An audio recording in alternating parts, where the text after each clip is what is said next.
dis-moi, mon cher Serge, il paraîtrait, on m'aurait fait comprendre que tu es favorable, enfin défavorable à la privatisation d'Aéroports de Paris. Totalement.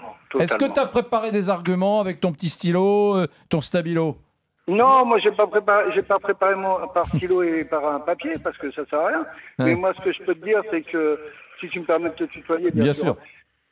Moi, s'il y a bien une chose que j'ai pu voir, c'est quand on a privatisé les autoroutes, on en a pris plein, nous, les usagers, on en a pris plein la bouche.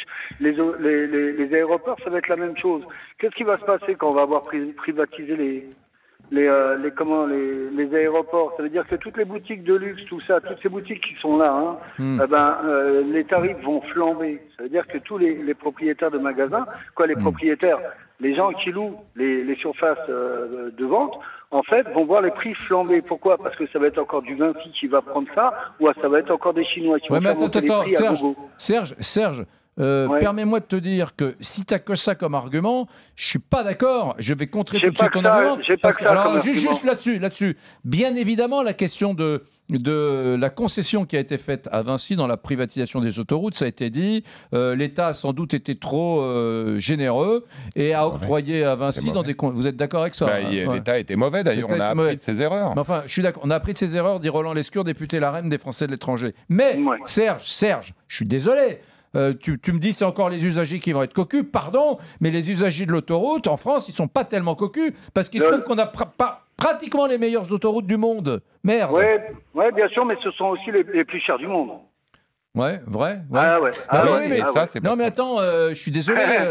Attends. Moi je te donne un autre argument. Je te donne un autre argument. D'accord. On va privatiser Roissy, d'accord. Qui va s'occuper de refaire les pistes? Qui va s'occuper de la sécurité? Qui va s'occuper? Tout est privé à partir de... Tout va être privé. Ça veut dire... Attendez. Roland Lescure, qui soutient le projet, va répondre. Serge, 3 fois non. On ne privatise pas la sécurité. Évidemment, non, ça c'est un bien public. Le tarmac. Le tarmac, c'est déjà des compagnies privées qui refont le tarmac. Qu'est-ce que vous croyez? Vous croyez que c'est un fonctionnaire qui passe le goudron sur les pistes? Évidemment, derrière, on s'assure que ce tarmac, il est aux normes.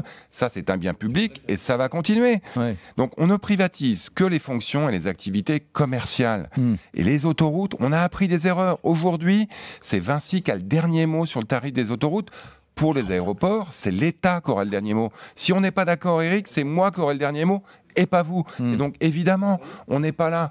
Et puis, pour les bouteilles de luxe, excusez-moi, Serge, mais aujourd'hui, ceux qui payent les bouteilles de luxe, ce sont des touristes internationaux, ce sont des hommes d'affaires. C'est tant mieux qu'ils dépensent en France. Ça fait plus de recettes pour le commerce extérieur français.